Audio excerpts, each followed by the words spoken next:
भक्तों जय माता दी। शारदीय नवरात्रि में 9 दिन माता रानी की 9 रूपों की पूजा प्रतिष्ठा बड़े ही श्रद्धा और विश्वास के साथ में किया जाता है। नवरात्रि के 9 दिन जिन्होंने भी दुर्गा माता के 9 रूपों की विधि विधान के अनुसार पूजा अर्चना कर लिया, उनकी दुर्गा माता सभी मनोकामना पूर्ण कर देती हैं और उनके घर में हमेशा ही सुख समृद्धि और शांति हमेशा ही बनी रहती है और उनके घर में हमेशा ही धन दौलत का भंडार बना रहता है। तो आइए जानते हैं कि शारदीय नवरात्र में 9 दिन का व्रत रखने के बाद में अष्टमी और नवमी के दिन कन्या पूजन की विधि का विधान है। कन्या पूजन अष्टमी और नवमी के दिन किया जाता है, तभी व्रत को पूर्ण माना जाता है। अष्टमी के दिन महागौरी के रूप की पूजा प्रतिष्ठा और आराधना किया जाता है और नवमी के दिन माता सिद्धिदात्री की पूजा प्रतिष्ठा की जाती है। इन दोनों दिनों में कन्या पूजन करने का विधि विधान है। तो आइए जानते हैं कि कन्या पूजन के दौरान हमको किन किन बातों का ध्यान रखना चाहिए और कौन सी गलती हमको नहीं करनी चाहिए। तो आइए सबसे पहले हम ये जान लेते हैं कि कौन सी गलती हमको नहीं करनी है और उसके बाद में फिर हम जानेंगे कि कन्या पूजन का सही विधि विधान क्या है। तो कन्या पूजन के समय जो गलती नहीं करनी है वो ये है कि कन्या पूजन में 9 कन्याओं के साथ में एक बालक को भी जरूर बुलाना है, क्योंकि बालक भगवान भैरव का प्रतीक माना जाता है और तभी कन्या पूजन को पूर्ण माना जाएगा। तो पहली गलती आपको नहीं करनी है कि 9 कन्याओं के साथ में एक बालक को अवश्य बुलाइए और उसके बाद में कन्याओं को जब बुलाइए आप तो उनको डांटिए ना और उनका हृदय से स्वागत कीजिए और उन सभी कन्याओं के साथ में किसी भी प्रकार का एक दूसरी कन्या के साथ कोई भेदभाव नहीं करना चाहिए।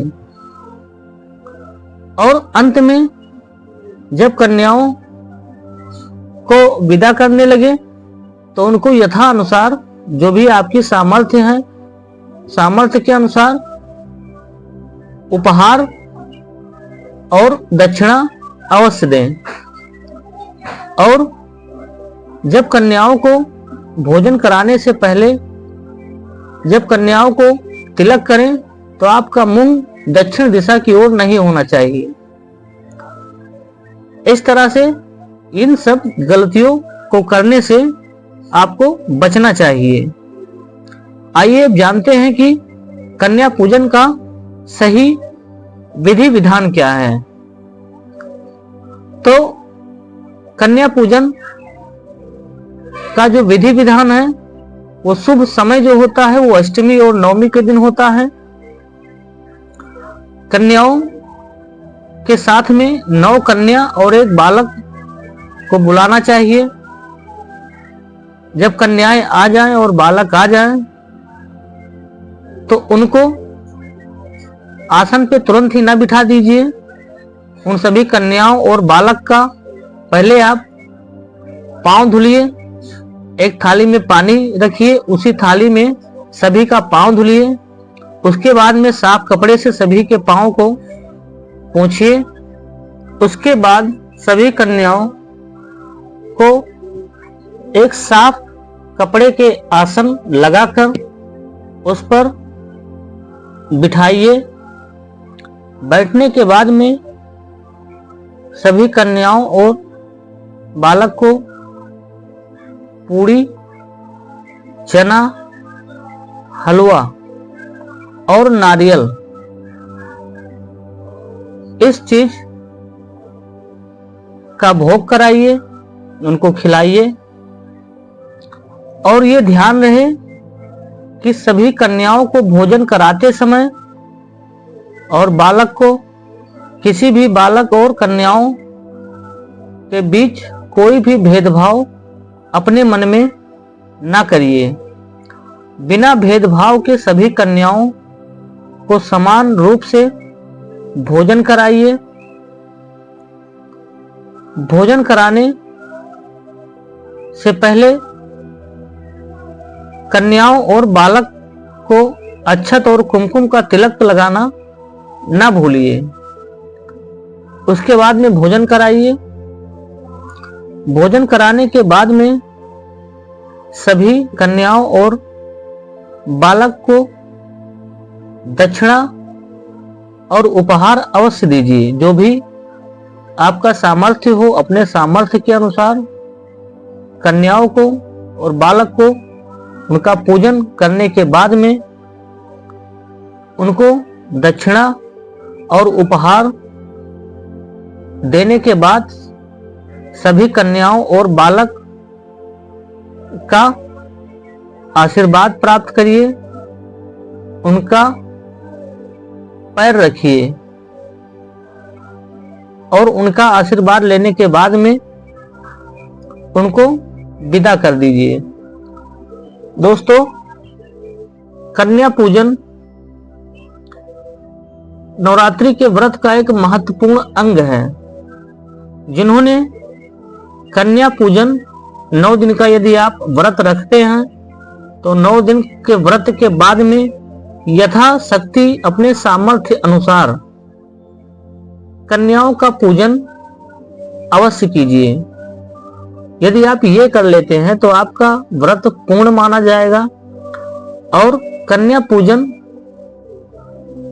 करने के दौरान माता जी से आप और सभी कन्याओं से मन ही मन आप अपनी जो भी आपकी मनोकामना है उसको रखिए सभी कन्याओं के समक्ष अपने मन में, और दुर्गा माता के समक्ष अपनी मनोकामनाओं और समस्याओं को रखिए। दुर्गा माता आपकी समस्याओं और मनोकामना को अवश्य दूर कर देंगी, क्योंकि इस जगत संसार में, इस कलयुग में दुर्गा माता और हनुमान जी का चलायमान सबसे अधिक है। क्योंकि दुर्गा माता को कलयुग की देवी और बजरंगबली को कलयुग का देवता माना जाता है। इन दोनों लोगों का चलायमान सृष्टि में सबसे अधिक है और इनके पास आप जो भी मनोकामना और समस्या रखेंगे वो बहुत जल्द ही पूर्ण हो जाएगी। तो इस तरह से दोस्तों, कन्या पूजन में जो कन्याएं होती हैं ये साक्षात 9 दुर्गा माता के रूपों के समान होती हैं। इसलिए कन्या पूजन में 9 कन्याओं को दुर्गा माता के 9 रूपों का प्रतीक माना जाना चाहिए और सभी 9 कन्याओं को माता रानी के 9 रूपों